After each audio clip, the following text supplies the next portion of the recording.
engine running. Liftoff. We have a liftoff. Good evening, Atlanta. Welcome. It is Eric Erickson here, Atlanta's Evening News on WSB. The phone number, if you want to call in, 404-872-0750, 1-800-WSB Talk. Before we get into national news, we need to talk about ethylene oxide. Pretty big deal happening in the Cobb County area and also out in Covington. Now, what is ethylene oxide? Ethylene oxide is a gas. It is a gas used to sterilize medical equipment. Ethylene oxide can essentially penetrate sealed plastic bags. You know, for example, you go to the doctor's office and the doctor needs to swab your mouth, or the doctor needs to get a syringe that has a needle, and they're in sealed plastic bags and they got to tear them open kind of like a Band-Aid package. Well, the ethylene oxide can get into those sealed packages and it sterilizes everything. So it's used in medical sterilization services, and there is a company that does medical sterilization in Cobb County, and there is also one in the Covington area.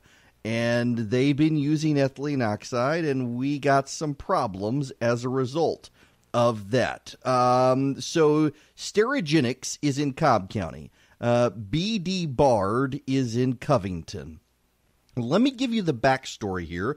A lot of people are panicking over this. I don't necessarily know that there needs to be the level of panic there has been, and I want to explain why.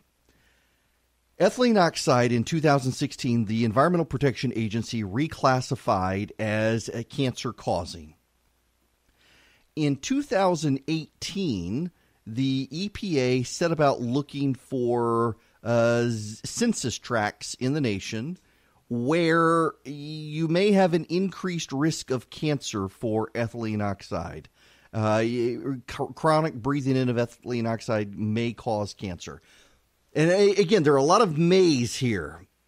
So the EPA went around looking for the census tracts that may need extra monitoring because they may be in areas where ethylene oxide is causing people cancer. They identified 100 around the nation, 100 census tracts around the nation where there could be an issue. 109 precisely. Now, here is the problem. Some of those census tracts are in Georgia, in Cobb County, and in the Covington area, and actually along the Cobb-Fulton line, and then in the Covington area.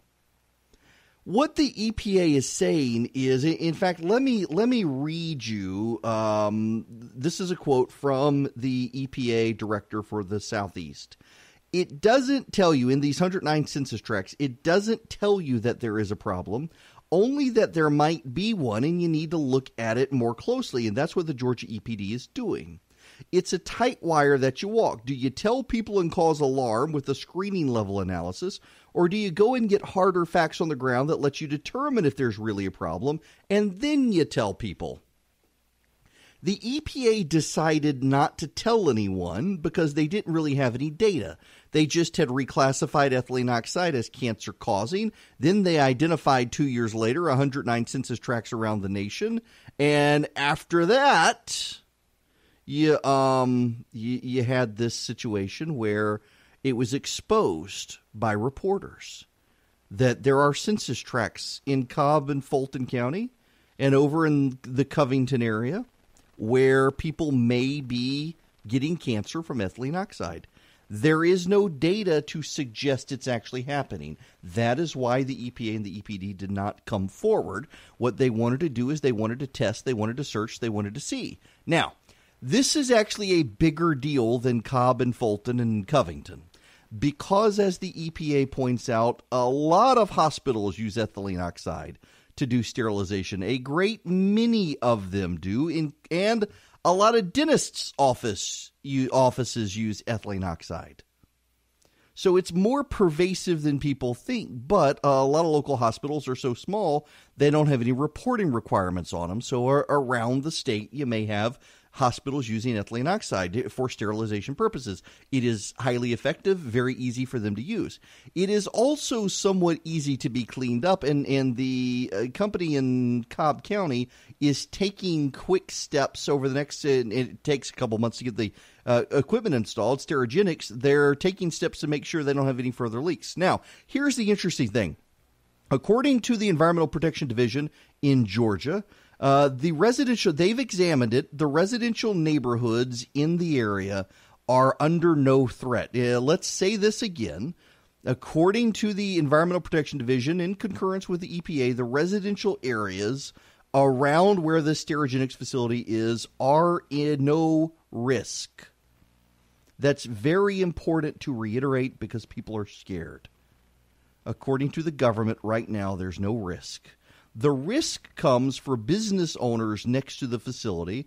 They have a somewhat elevated risk. Nothing that's acute. If you go to this business and you breathe the air, you're not going to get cancer. There's an elevated risk in regard to chronic long-term risks. So if you're there every day for a series of years, you may have some problems. But according to the EPA, some additional equipment is going to be put into the Sterigenics facility in the next few months, and that'll make everybody happy. That'll take care of the problem. There's been a great freak out over this, understandably so. The EPA and the EPD are finally acknowledging they handled this badly. In fact, they didn't even tell the governors. And I say that plural intentionally because neither Governor Deal was told in 2018 nor Governor Kemp after he became governor. Everybody was kept in the dark. Now, there are some political implications for the situation with Sterigenics in Cobb County. In particular, Eric Allen and Jen Jordan, two Democrats in the state legislature, are calling on Governor Kemp to shut down Sterigenics. Remember, Cobb County, it's very much in play. It is a swing county. And the Democrats are seizing on this as an issue, turning it into a political issue, blaming the governor for keeping everything quiet. The governor himself did not know. The EPD, the EPA, they're admitting they didn't tell Deal. They didn't tell Kemp. They didn't think it was significant because they still wanted to get more research before they told anyone. They didn't have the research where they thought they needed to tell anyone. So the governor didn't know. The governor's found out. He's ordered that steps be taken immediately, both in Covington and in Cobb County, to eliminate the ethylene oxide situation. But the Democrats are saying the governor has the power to shut these businesses down. And there's actually a dispute in the law whether or not the governor does. And kudos to the Atlanta Journal-Constitution for pointing that out. It's not as easy as the Democrats are making it sound. The governor does not have cut and dry power to shut these companies down.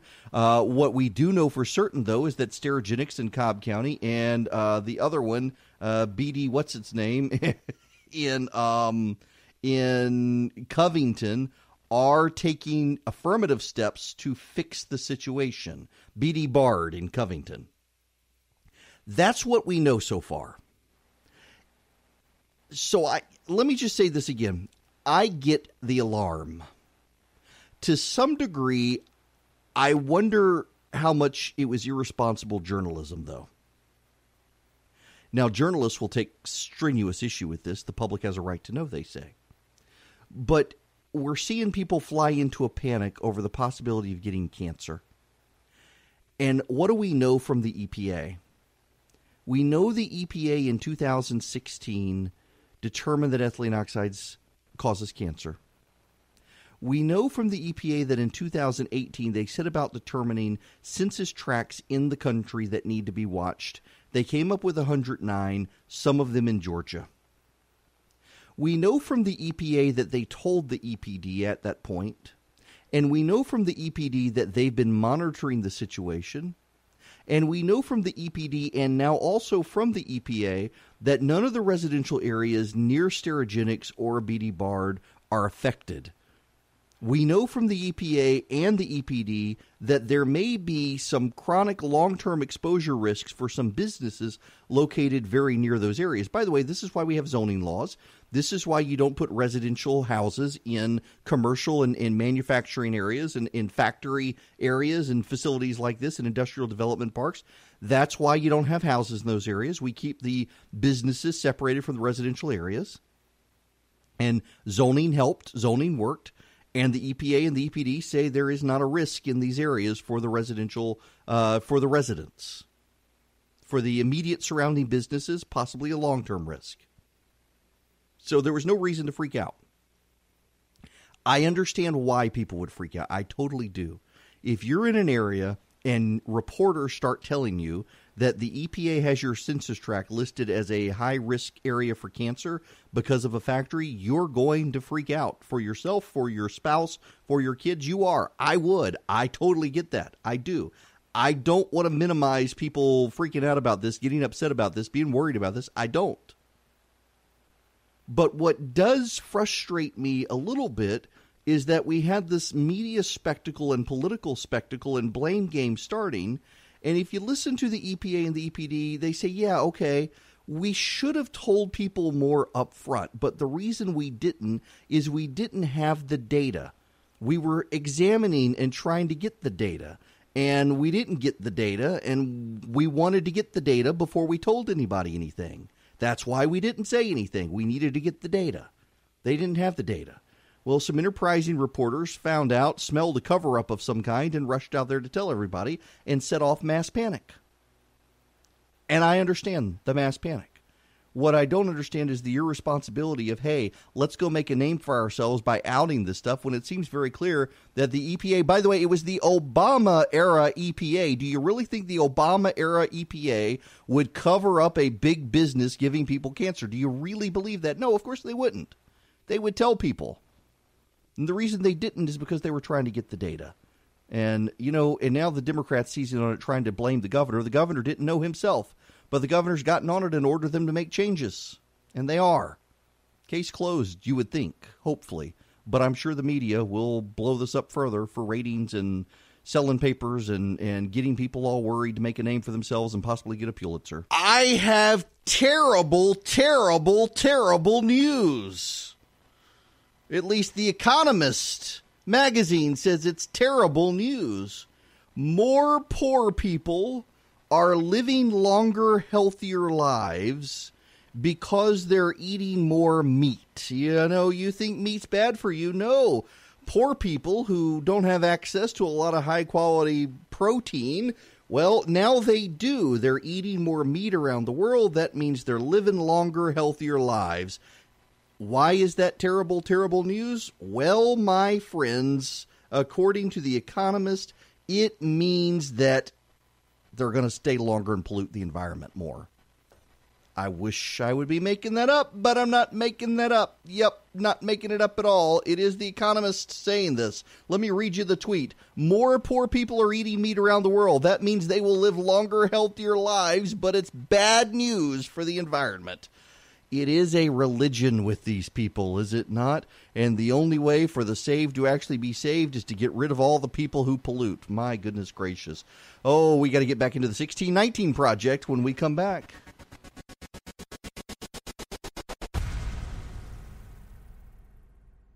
It is 39 after the hour. I am Eric Erickson, and the phone number here is 404-872-0750, 1-800 WSB Talk. Okay, we need to get into the 1619, the president's statements, the economy, but can we talk about CBD for a minute? We don't have to spend a lot of time on this. The only reason I ask is I stopped at a Flash Foods earlier to get gas, and they're selling CBD oil in the gas station, and I see it everywhere now. It's like, for a while down in Macon, you realized that there were Asian-themed massage parlors all over the place. In fact, I never really thought much of them until it dawned on me one night I had to go downtown to be on TV.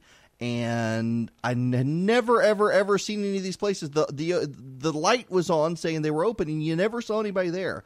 And then driving downtown one night to be on TV after 10 o'clock at night, the places were busy. I was like, why is a massage parlor open like in the middle of the night at 10 o'clock? Oh. And then started doing research and met a lady up in Gwinnett County who started explaining to me how human trafficking works. Like, oh. Now, the only reason I say that, and I'm not trying to weave human trafficking and stuff into a dissertation on CBD, it's just I never really noticed, and now suddenly there's just an explosion of CBD places, and now that I've seen it and put it together, suddenly I'm realizing they're everywhere. They're everywhere. And so for those of you who don't know, you're starting to see these things crop up. I assume most people my age and younger probably have some general awareness of it. It's a component of medical marijuana.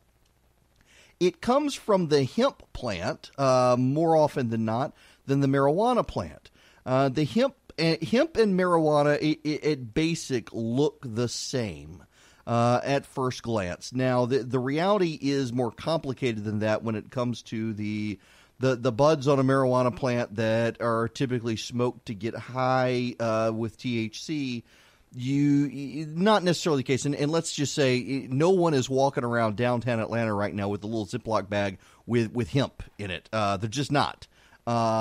But so CBD comes typically from hemp. The governor signed legislation that makes hemp legal to farm in Georgia. It's being viewed as a crop. In fact, let me just read this email to you. I got an email. A company called Georgia Extracts, X-Tracts. There's no EX. It's just XTRACTS. It's an industrial hemp manufacturer based in Georgia. This is a person who wanted to reach out for PR. The founders of Georgia Extracts are notable for their role in writing the Georgia Hemp Farming Act, which Governor Kemp signed into law this past May. The law removes the legal barriers that have prevented farmers in the state from growing hemp. The plant's fast-growing speed offers a promising path to recovery after Hurricane Michael wiped out the farms in Georgia and throughout the Southeast last year. So, Texas has been considering now legalizing hemp, and they're running into issues, and they're pointing to Georgia saying, don't do it. And the reason is because you've now got local police who are saying, essentially legalizing the growing of hemp has legalized recreational marijuana in the state. Reason being is because they don't have a test to determine the THC level. All hemp and marijuana have THC in them, but hemp has a very reduced, like 0.3%. Marijuana, where you have to smoke marijuana with the THC in it of a high percentage, that's where you get the high. Hemp, you can't smoke hemp and get high. Basically, might as well smoke oregano. But it's the whole thing is weird that all of a sudden CBD places have sprung up everywhere. And does it actually do any good? Well, let me just read to you from Harvard. CBD has been touted for a wide variety of health issues, but the strongest scientific evidence for its effectiveness in treating some of the cruelest childhood epilepsy syndromes, such as Dravet syndrome and Lennox-Gastaut syndrome, which typically don't respond to anti-seizure medications. In numerous studies, CBD was able to reduce the number of seizures, and in some cases, it was able to stop them altogether. Videos of the effects of CBD on these children and their seizures are readily available on the internet for viewing, and they are quite striking. Recently, the FDA approved the first ever cannabis-derived medicine for these conditions, Epidiolex, which contains CBD. CBD is commonly used to address anxiety and for patients who suffer through the misery of insomnia.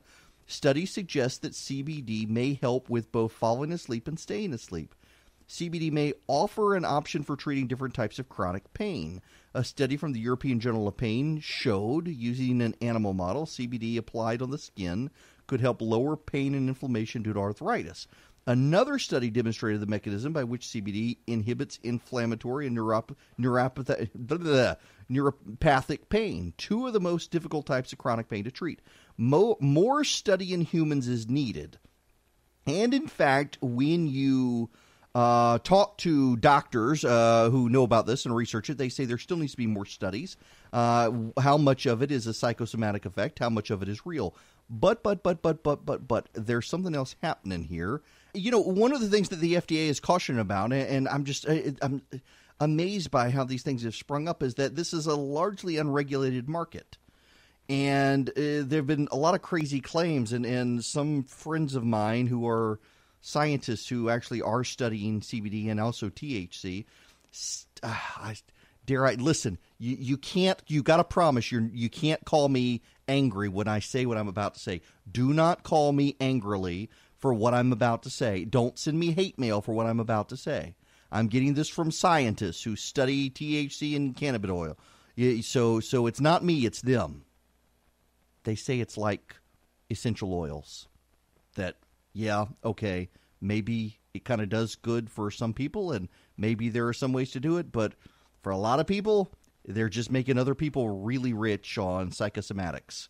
But they're studying it. Don't send me hate mail. Listen, the cult of essential oils right now is it is striking. I know people who are convinced it cures cancer, and they've tried to sell my wife on it being a cancer cure. No.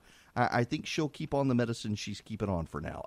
But yeah, you can't call me about it. I don't want to talk about essential oils. I'm just stunned by how quickly CBD has sprung up everywhere. I can get it at my local gas station now. And I got to tell you, I'm not reassured about the effectiveness, efficacy, and everything else of CBD when I can get it in the local gas station to cure what ails me. Wouldn't it be nice if search engines and social media sites were unbiased platforms that didn't choose a side politically? Keep dreaming. In 2016, there were tech elite out there bragging about donating millions of dollars to Hillary. You got big tech companies that push political agendas that restrict free speech rights of conservatives. At the very same time, they're the corporations we're trusting to handle our personal data online. I don't really know that you want to give them your web history, your email metadata, or your video searches. That's why you may want to consider ExpressVPN every time you go online. Big tech companies can match your internet activity to your identity or location using your public IP address, even if you're not worried about your privacy, just the serving of ads to you. Well, when you use ExpressVPN, the tech companies can't see your IP address, so your identity's masked. It's made anonymous by secure VPN servers. Plus, ExpressVPN has the added benefit of encrypting 100% of your data to keep you safe from hackers and internet bad guys. Well, it's not complicated, even though you may think it is. ExpressVPN software takes just a minute to set up on your computer or phone. You tap one button and you're protected. So, if you believe internet data belongs to you and not to big internet companies, use ExpressVPN. Protect your online privacy today. Find out how you can get 3 months free at expressvpn.com/Eric. That's expressvpn.com/Eric for 3 months free with a 1-year package. Visit expressvpn.com/Eric to learn more. It is Eric Erickson here, and I want to talk to Blair in Roswell. Blair, how are you? Hey, I'm doing great. How are you? Great. So, all right, you know something about all this stuff. Yes, I do. That's okay. Right. Go for it. Well, CBD has been investigated for a little bit of a while, along with THC, but there are companies out there that are just manufacturing crap and putting that in there. Yeah, can I say that? Yeah, you can. That's about as far as you can go there. I'm assuming that at some point the FDA is going to get involved and start setting some real regulatory standards. They've already been sending out warning letters to companies out there that have been doing this, putting synthetic cannabinoids in there. Wow. Well, yep. Interesting. Now, look, I appreciate it very much. That's very useful. I'm a little bit concerned at the gas station CBD, and you know there's now the situation where kids are vaping either tobacco products or marijuana products, and they're getting all sorts of serious lung damage, and it appears. All right, I listen. This is not my area of expertise, but okay. First of all, I do think that the Babylon Bee said it best that there's an FDA warning that on vaping that it makes you look like a total tool bag if you're vaping, and I think that's probably one of the most accurate reports ever from. I mean, the whole thing. You're walking down the street and you see somebody with this giant cloud of steam coming out. It looks like a cartoon nut, but nonetheless, so people are doing it, and they're using impure stuff, and a lot of it is stuff bought on the black market. And in being bought on the black market, it's not regulated. It may not be good stuff. It may be recycled stuff. It may have contaminants in it, and kids are getting it in their lungs. And then you just got this I don't know, this gas station CBD movement that troubles me greatly. I got a couple other people who want to talk about this, and I've got less than a minute, so I actually do want to talk because I was really struck. If you're just tuning in, why are we talking about cannabis oil? because I went to the gas station to get gas and they're selling it at the gas station. And there's just something about that doesn't seem right to me.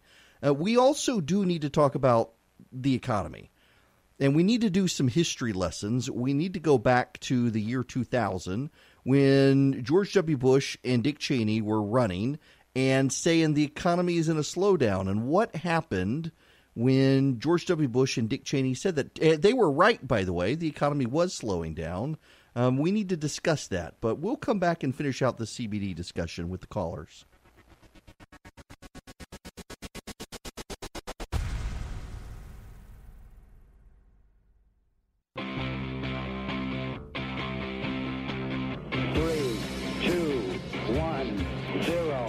Engine running. Liftoff. We have a liftoff. Hello and welcome. It is Eric Erickson here, Atlanta's Evening News on WSB. The phone number, if you want to be a part of the program, 404-872-0750, 1-800-WSB Talk. President Trump says, I am the chosen one to take on China.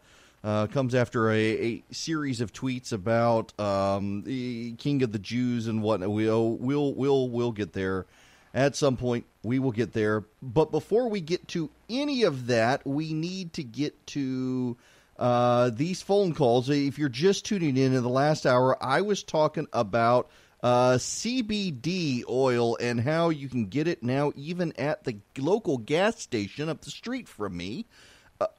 Which is concerning to say the least as to its quality. Now, we're taking these calls, and we're not taking any more calls on this, just so you know. I got to move on. There's other stuff, but these guys have waited patiently. Really want to talk to them as well. Matt in Atlanta, you're going to be next. Welcome. Thanks for being patient. Thank you very much for taking my call, Eric. Sure. I wanted to make 3 quick points with regard to the discussion about CBD oil. The first is that marijuana and hemp are actually the same plant. The difference between them is if you allow a hemp plant to pollinate, it becomes a marijuana plant that undergoes biological and chemical changes that begin to produce THC. Now, I'm not raising that just to correct you, but because it is germane to the conversation. Yeah, I actually had no idea. One other difference between hemp and marijuana plants is that marijuana plants typically produce cannabidiol, CBD, in much greater quantities and concentrations than hemp plants are able to produce. Mm-hmm. So one primary difference between hemp-derived CBD oil and marijuana-derived CBD oil is that the cannabidiol count or concentration can be much, much higher.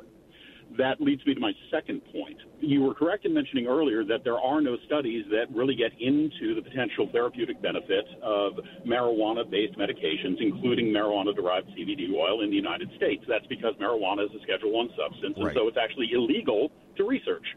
However, that's not the case elsewhere in the world, and there is an already significant and growing body of research in Europe, for example, some of it academic, some of it commercial, some of it sponsored by pharmaceutical companies, some of it not, that do make a very compelling case that there is a therapeutic benefit to CBD, especially in the concentrations that one can only achieve from marijuana-derived CBD products.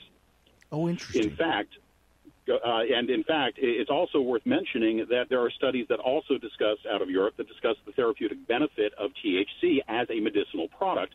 And what's more, there are a number of applications into the FDA right now, some of which I understand have obtained provisional approval to import marijuana-derived THC-containing medications for sale in the United States. You know, as a matter of fact, the products are produced overseas. Yeah, let me stop you there and just say there was actually an article I was reading about the explosion of CBD in Georgian and why it's everywhere and how unregulated it is, and that was one of the things they were saying, that there's actually hope on the horizon because the FDA is starting to do this with imported medication from abroad, and that perversely they're not actually letting people develop those medications here.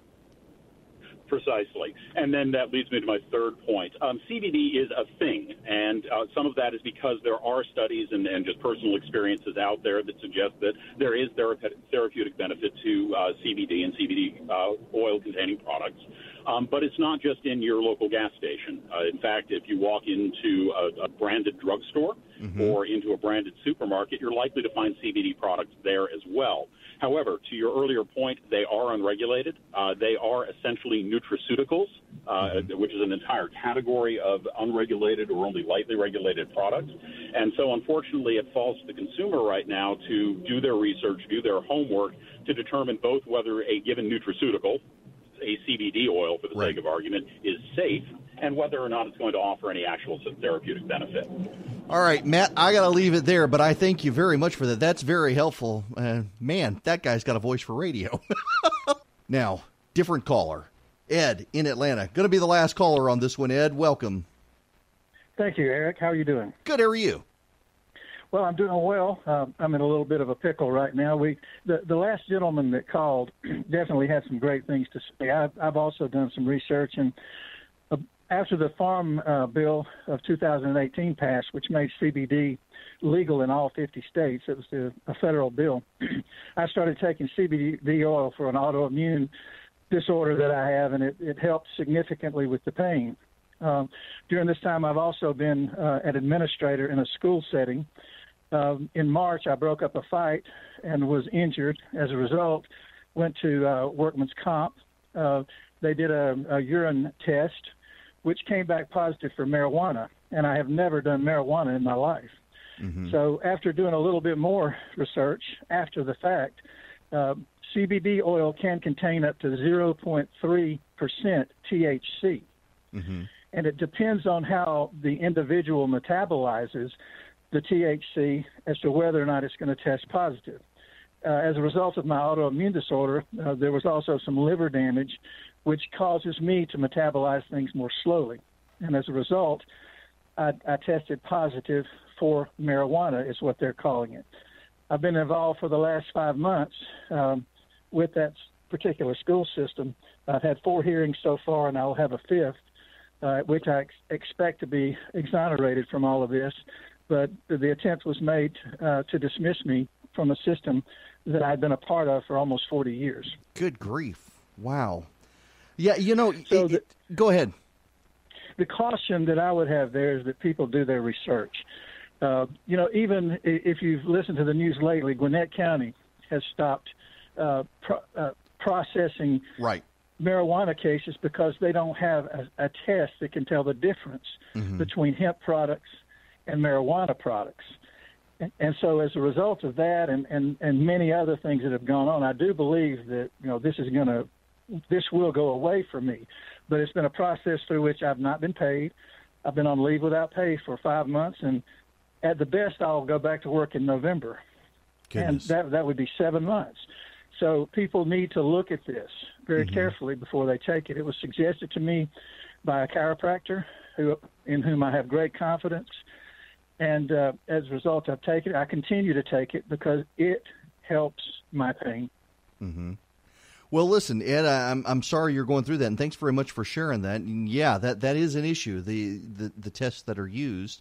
And this does get to the larger issue we're here now. I think DeKalb, definitely Gwinnett, Paulding County. I think I read Cobb, Athens, Clark County, Richmond County over in Augusta. Prosecutors are saying, we can't prosecute possession of marijuana cases because people can say it's hemp, and we don't have a test to determine the potency. And essentially what the legislature did in legalizing the growing of hemp is they legalized recreational marijuana, whether they intended to or not. And I don't think they intended to do that, just judging by the votes of the legislature. But the practical effect now is that it's not just Ted Terry's Clarkson where you can avoid getting arrested for marijuana.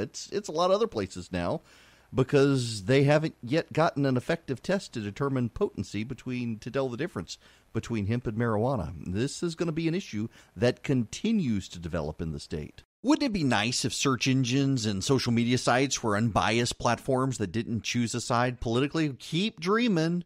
In 2016, there were tech elite out there bragging about donating millions of dollars to Hillary. You got big tech companies that push political agendas that restrict free speech rights of conservatives. At the very same time, they're the corporations we're trusting to handle our personal data online. I don't really know that you want to give them your web history, your email metadata, or your video searches. That's why you may want to consider ExpressVPN every time you go online. Big tech companies can match your internet activity to your identity or location using your public IP address, even if you're not worried about your privacy, just the serving of ads to you.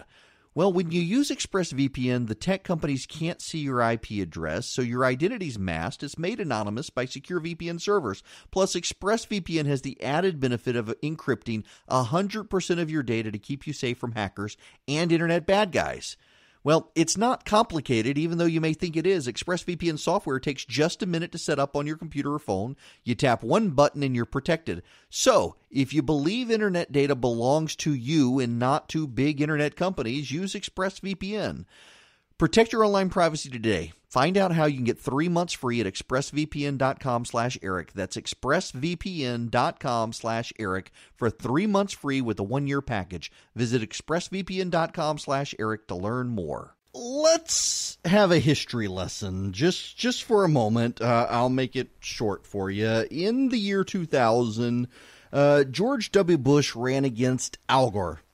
And George Bush picked Dick Cheney to be his vice presidential running mate. And in October of 2000, warning signs were already appearing on the horizon that the economy was slowing down. And Dick Cheney made the case at the vice presidential debate against Joe Lieberman that the economy was headed into an economic slowdown and the Clinton administration was not doing what they needed to do to get the economy from going into recession because they were too scared to admit that we were headed into recession. And the Democratic response was swift and forceful and joined by a handful of members of the media that Dick Cheney, how dare he was talking down the economy and he was willing the country into a recession.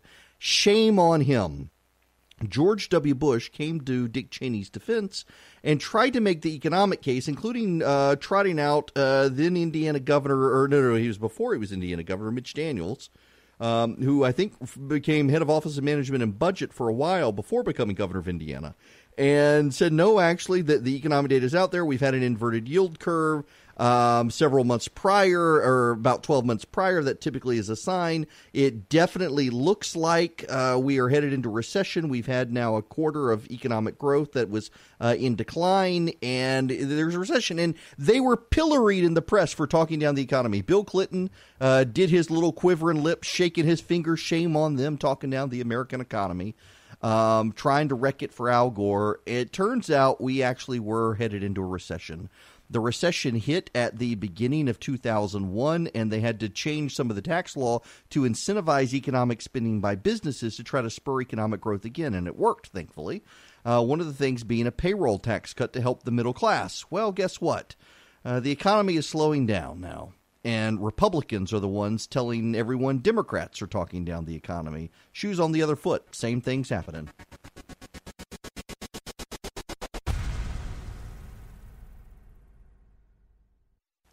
Hang on. This is actually kind of important.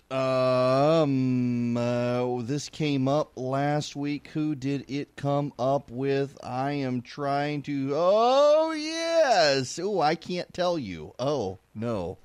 No, I'm not allowed to tell you that. But I can tell you this. So Nikki Haley made a tweet a little while ago where she said, enough of the false rumors. Vice President Pence has been a dear friend for many years.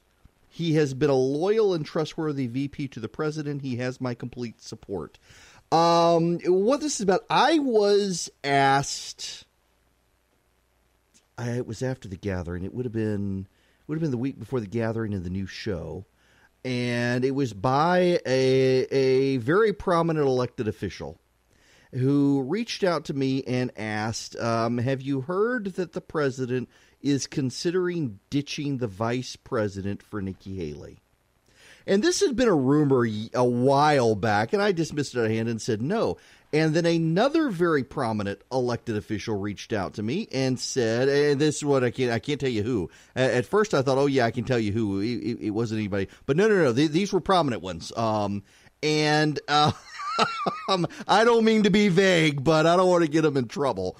And then another one reached out and said the same thing, and this second one said they were hearing from people in the White House.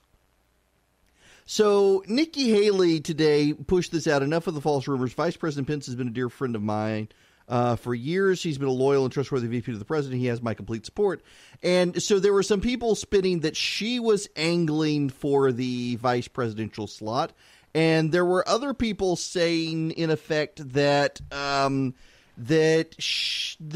president was looking at tossing Mike Pence in favor of Nikki Haley. And she's come out forcefully today. She put that up, and people are like, what? Huh? What? Who's talking about this? And I mean, she just went straight out there after it, and good for her, because a lot of people have been buzzing about this behind the scenes, and she's just, shutting it down on Twitter. And what's so funny about it is a bunch of reporters are coming out saying, much like I'm doing to you now, oh yeah, behind the scenes at the White House, this has been a source of gossip, but nobody wants to go on the record and talk about it. And nobody wants to go on the record and talk about it. But that's where it stands. Nikki Haley will not be in for Vice President Pence. Vice President Pence is not going to be dropped from the ticket. And that rumor has been circulated, and she just went on and dragged it out there. Good for her. Now, the other thing, I want to get back to the economy. And, let me say this real quick about the president's loyalty stuff. He's not running against Hillary Clinton in 2020. He needs to be more disciplined. He does. He had a latitude because so many people hated Hillary Clinton more than him.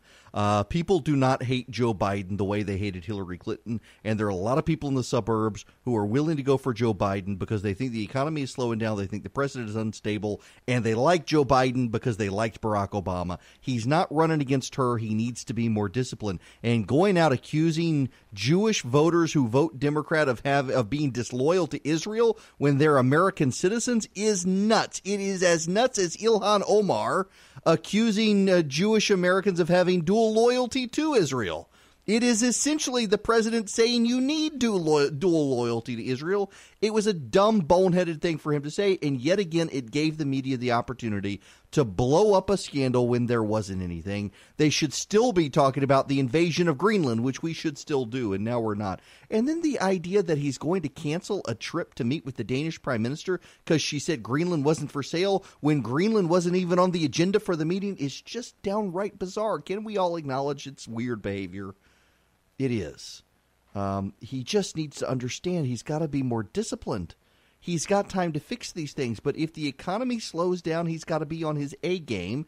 And random nonsensical tweets and quoting Wayne Allen Root about being the king of the Jews is just bizarre stuff.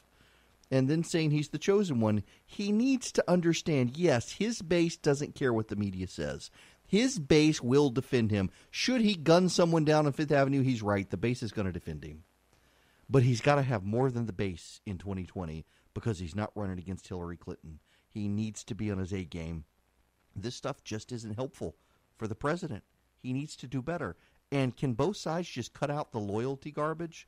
The whole thing that somebody's disloyal to the country because they back the other political party is not an American concept.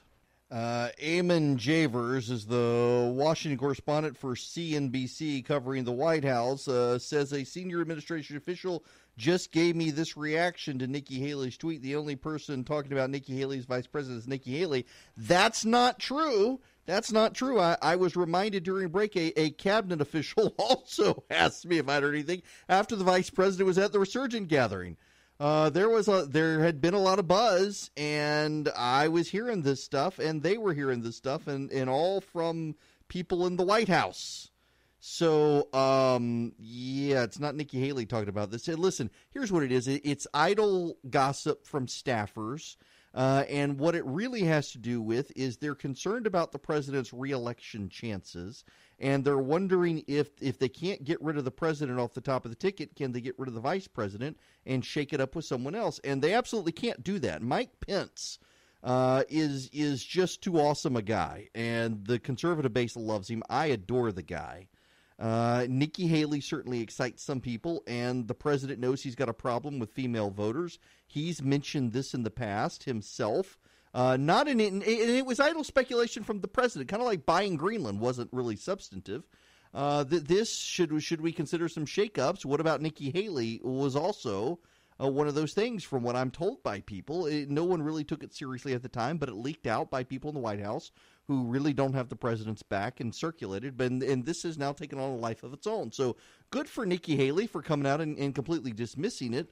Don't say that it's only coming from her, because it's coming from people inside the White House. And I've had some really prominent people reach out to me because they've heard it as gossip and wanting to know what's going on. Well, nothing's going on. That's the answer. Nothing's going on.